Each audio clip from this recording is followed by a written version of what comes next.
So we're going to show a two-toy exchange with bite sleeves.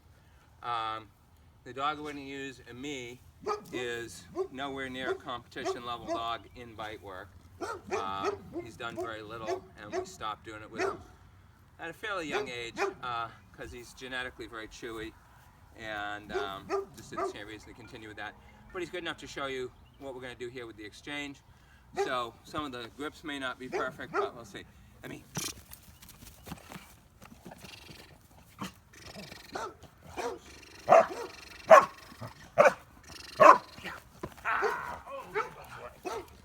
good boy. So I keep him on the one bite as I pick up the second sleeve. Oh, you're a good boy. Let go of the first sleeve. Put on the second.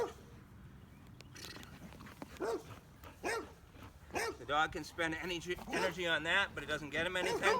Good.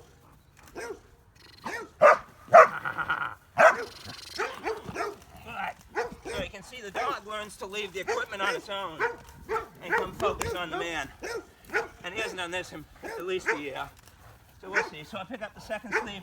Now, if I had a dog that was more actively working at bite work, was doing it all the time, and I needed a little bit more control of the environment, I would just have the handler have the dog on a leash. So I would be able to stay outside of his circle until I was ready, and I would pick up the sleeve without him seeing.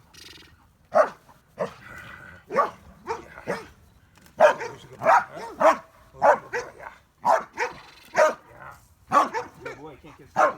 Oh, good boy. Oh, yeah. Oh, yeah. Oh, good boy.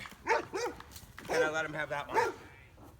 So again, if he was on a back line, I would have the second sleeve outside of the circle. I would pull the dog on the bite over to where the other sleeve was, pick up the second sleeve while the dog's on the bite and let go of him. I'd move away and put the sleeve on.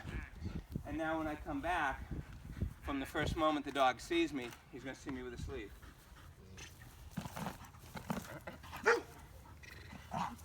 Good. So you saw him look back at the other sleeve, and he's wondering if maybe that's more interesting. Yeah. Oh, good boy, huh? Oh, yeah. That's a good boy. So in this case, because he's really very playful about this, it's easy for me to drop the sleeve and walk over to the other one. Good boy. So I haven't given him any release cues at this point. Oh, yeah. Good. So, in that case, you see me reward the dog for looking away from the first object. So I always call the first one whatever he has, whatever I have is the second one, even if I've done that 10 times. What a good boy. So what you'll see, I can walk away from that, and at some point he's going to come follow me. And if he brings a sleeve, no problem, I just ignore that. So the dog learns that the game is not about the piece of equipment. It's about, it's about me. Yeah. Ah, you're a good boy.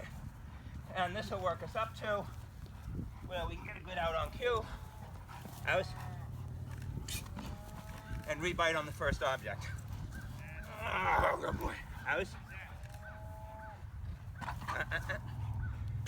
Ah, good boy. There you go. Good. So, not perfect work by the dog because we don't have a dog here that we've been working in this regularly. But the important thing to see is that it teaches the dog that the equipment is a way to have a game with me. The equipment itself is not the critical thing. And the dog learns very quickly that what he really likes is not owning equipment, he likes fighting against the man. So whether you're doing this as part of a tug game, just for recreational purposes with your dog, or you're teaching bite work to your dog for a sport purpose, this will get you a really quick out. If we did this another session today and tomorrow, you'd see this out would be really lightning quick. But that's pretty good for right at this point.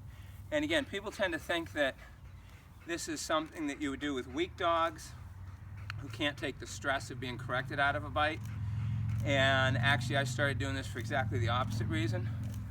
I started doing it to help dogs who were being brutalized with punishment and still weren't letting go. The punishment made them fight harder to possess the object. and they became dysfunctional. So when we taught them the two-toy exchange, all of a sudden they're like, oh, what I really like is fighting. Now, one of the things you might have to do if you have a dog that has already had a lot of experience of just really owning the equipment and getting into it a whole lot, have the dog back tied. When the dog gets the first object, the handler can come up, pet and praise the dog, have a second leash on the dog, and just lift the leash up. Have the handler lock it to their body, not to lift the dog off the ground. This is not the kind of thing we see people lifting dogs up to make them spit out. Just lifting it up to where the dog can't reach to the ground with the toy. And that'll frustrate him at some point. Could take 4 or 5 minutes in the beginning. The dog will let go. The whole time the decoy should be standing in front of the dog. And as soon as the dog lets go, the decoy is going to make noise and cut across into the circle this way. And the handler should walk the dog over this sleeve towards the decoy so that it can't get this one.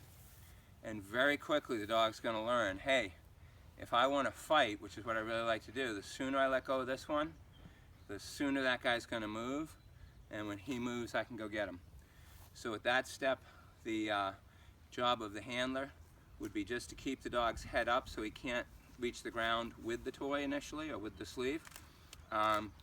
And then once the dog has let go of the sleeve, to make sure that when the decoy moves, the only opportunity the dog has is to go to the decoy. He's not able to get the sleeve back off the ground again. And of course, if you're teaching dogs in bite suit work, if it's French or Mondio ring and you're doing primarily leg sleeve work or leg bites, you can do this with leg sleeves very easily. If you're doing something like PSA or KNPV, where you're going to have more upper body bites, it's no problem. You just teach it with a regular sleeve like this or with a Belgian arm. But keep in mind that you're always going to teach it with toys first before you do this if you can. Some people may have a dog that's not safe for them to really handle in high drive with toys, in which case I would back tie it and have a decoy do the work.